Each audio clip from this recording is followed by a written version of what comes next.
एक गांव में चार भाई रहते थे। चारों एक साथ एक ही घर में रहते थे। चारों के पास अपनी अपनी एक एक गाय थी। चारों मजदूरी करते थे तथा साथ ही बारी बारी से गायों को चराने के लिए जंगल में भी जाते थे। उनका जीवन बहुत ही आनंद से गुजर रहा था। घर में किसी चीज की कमी नहीं थी। एक बार शाम के समय जब चारों भाई एक साथ बैठकर बतिया रहे थे, तभी वहां एक बकरी आई। बकरी को देख चारों आपस में बातें करने लग गए कि इस समय ये बकरी कहाँ से आ गई। फिर उनको लगा कि शायद किसी पड़ोसी की होगी जो अपनी रस्सी तुड़वा कर आ गई होगी। थोड़ी देर में आता ही होगा, जब आएगा तो उसको दे देंगे, और एक रस्सी से बांध दिया। दूसरे दिन सुबह तक जब कोई बकरी के बारे में पूछने के लिए नहीं आया तो बड़े भाई ने कहा, आज मेरी बारी है गायों को चराने की। अभी तक बकरी के बारे में पूछने कोई नहीं आया है। गायों के साथ बकरी को भी ले जाता हूँ, ये भी गायों के साथ चर लेगी। सभी भाई सहमत हो गए। थोड़ी देर में बड़ा भाई सभी गायों और बकरी को लेकर जंगल में चराने के लिए ले गया।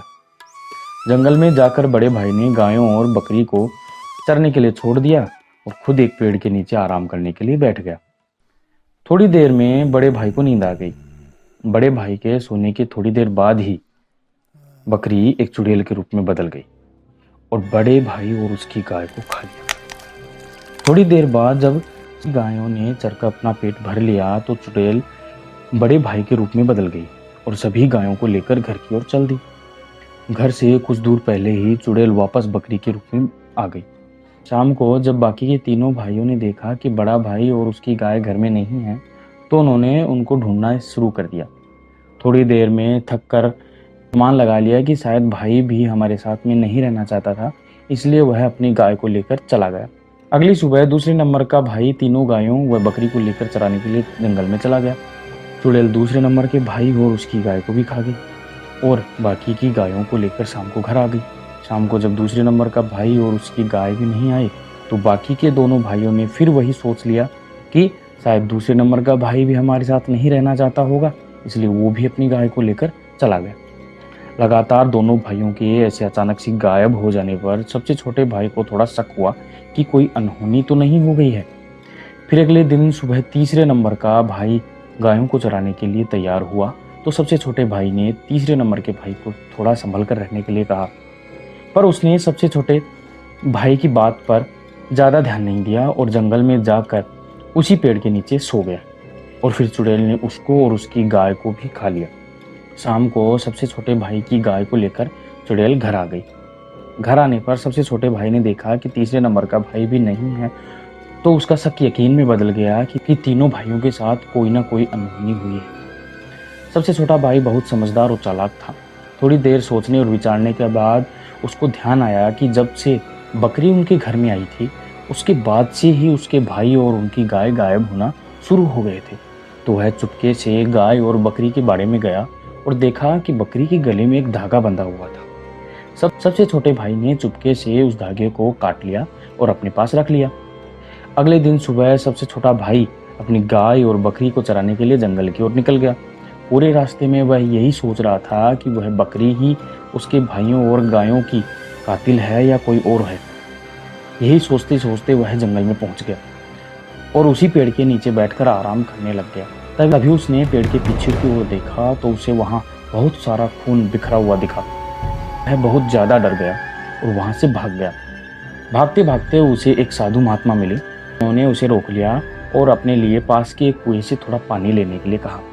सबसे छोटे भाई ने जल्दीबाजी में महात्मा जी को पानी लाकर दे दिया और वहां से जाने लगा तो महात्मा जी ने उसे फिर रोक लिया और पूछा कि इतनी जल्दीबाजी में कहाँ जा रहे हो और इतना डरे हुए क्यों हो? साधु के पूछने पर सबसे छोटे भाई ने सारी बात साधु को बता दी। महात्मा जी को समझते देर न लगी कि वह बकरी ही चुड़ैल है। महात्मा जी ने छोटे भाई को बताया कि यहाँ पास में ही बहुत सारी चुड़ैलों का एक गांव है और वह बकरी भी उसी गांव की चुड़ैलों की रानी की बेटी है। महात्मा जी ने छोटे भाई को एक मंत्र बताया और कहा कि यह मंत्र बोलकर पानी में फूंक मारना और वह पानी चुड़ैलों की रानी को पिला देना, जिससे वह तुम्हारे वश में हो जाएगी और जैसा तुम कहोगे वैसा ही वह करेगी। छोटा भाई महात्मा जी को धन्यवाद बोलकर वहां से निकल गया। थोड़ी देर बाद ही वह उस गांव में पहुंच गया। वहां चुड़ैलों की रानी के बारे में पूछने लग गया। शुरू में कुछ चुड़ैलों ने उस पर हमला किया, तो लड़के ने बताया कि वह उनकी रानी का रिश्तेदार है, तो उसे सही सलामत रानी के महल में पहुंचा दिया। जब रानी लड़के के सामने आई तो लड़के ने कहा कि मुझे आपकी बेटी ने भेजा है और कहा कि आपकी जान खतरे में है।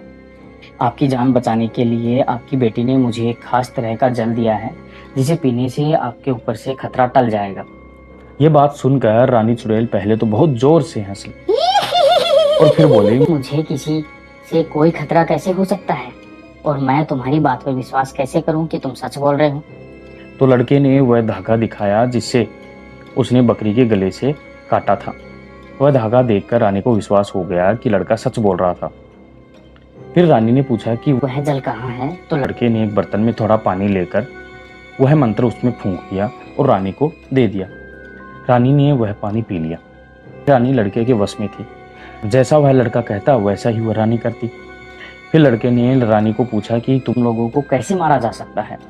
तो रानी ने बताया कि सब चुड़ैलों की जान एक एक तोते में होती है, उस तोते को मारते ही चुड़ैल भी मर जाएगी। यह बात सुनकर लड़के ने रानी की बेटी की जान वाले तोते के बारे में पूछा तो रानी ने उसे बता दिया।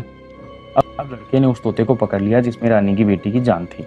जैसे ही उस तोते को पकड़ा तो उस चुड़ैल को पता चल गया और वह वहां आ गई, पर तोते की गर्दन लड़के के हाथ में देखकर वह कुछ नहीं कर पाई और लड़के से अपनी जान की भीख मांगने लगी। तब लड़के ने जान के बदले में तीनों भाइयों और गायों को वापस जिंदा करने को कहा तो चुड़ैल ने सभी को वापस जिंदा कर दिया। सभी को वापस जिंदा करते ही लड़के ने तोते की गर्दन को तोड़ दिया। तोते की गर्दन तोड़ते ही वह चुड़ैल भी वहीं पर मर गई। उसके बाद लड़के ने रानी एवं बची हुई को भी मार दिया और अपने भाइयों और गायों की जान बचाकर घर